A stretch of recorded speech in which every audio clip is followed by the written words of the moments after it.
A balloon the size of a house lifts off the grass without an engine, without wings, without a single moving part you can see. It just rises, quietly. The only sound is fire. How does something that big, carrying people in a wicker basket, float up into the sky on nothing but warm air? There is no trick and no magic here, only one beautiful piece of physics. So let us slice the balloon open and watch the invisible thing that lifts it. Start with the air all around you. It feels like nothing, but it is not nothing. Air is a crowd of tiny molecules, mostly nitrogen and oxygen, zipping around and bumping into everything they touch. They are far apart and incredibly light, but there are trillions upon trillions of them in every single breath. Pack enough of them into a room, and they have real measurable weight. The air in a small bedroom weighs about as much as a large dog. Now add heat. Heat, deep down, is really just motion.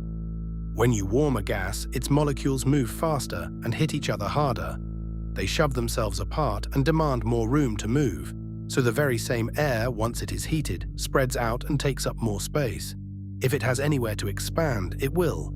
Picture a packed elevator where everyone suddenly starts jumping at once.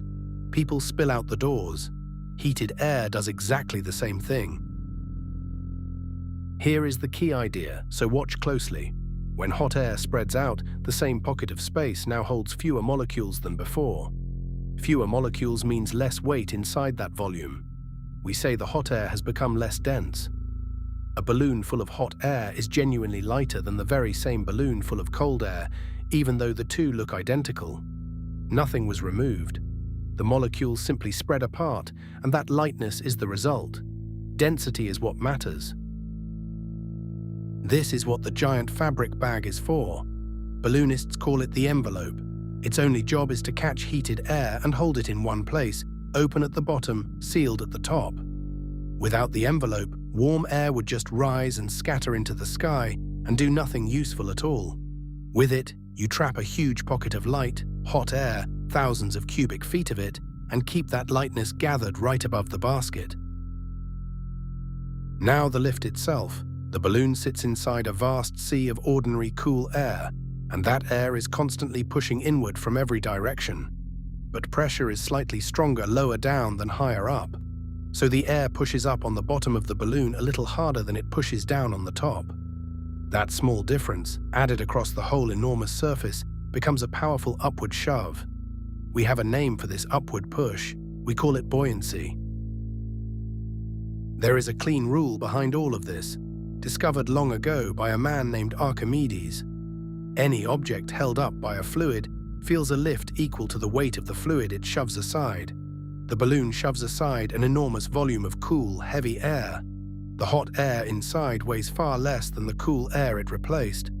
As long as that difference is bigger than the weight of fabric, basket, and people, the whole balloon rises. So lift comes down to temperature, and temperature is controlled by the burner. Pull the blast valve, and a roaring jet of flame shoots straight up into the mouth of the envelope, heating the trapped air. Hotter air means thinner air, and thinner air means more lift. The pilot does not steer with a wheel or a stick. The pilot plays with heat instead. Short bursts of fire to climb, then patience and silence to let the balloon settle.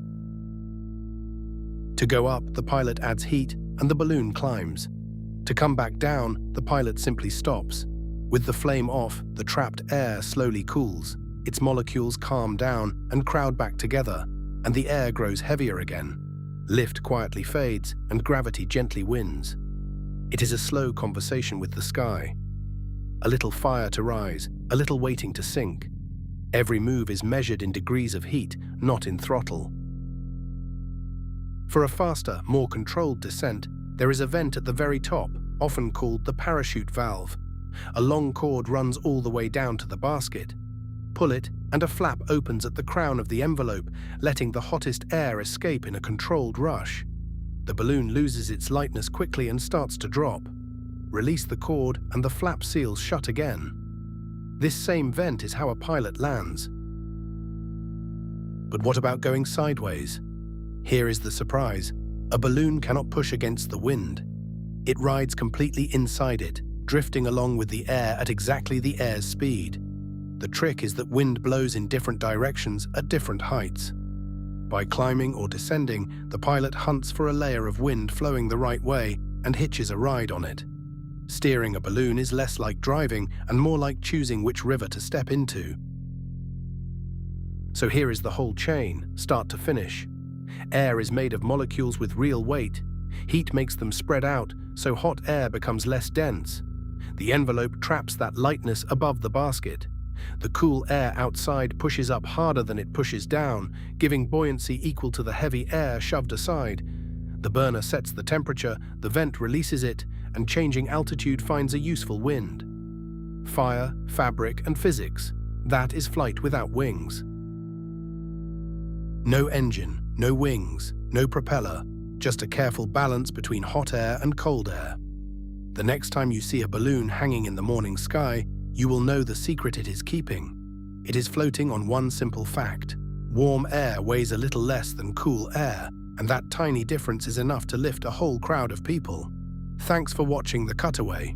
Stay curious, and we will slice something else open soon.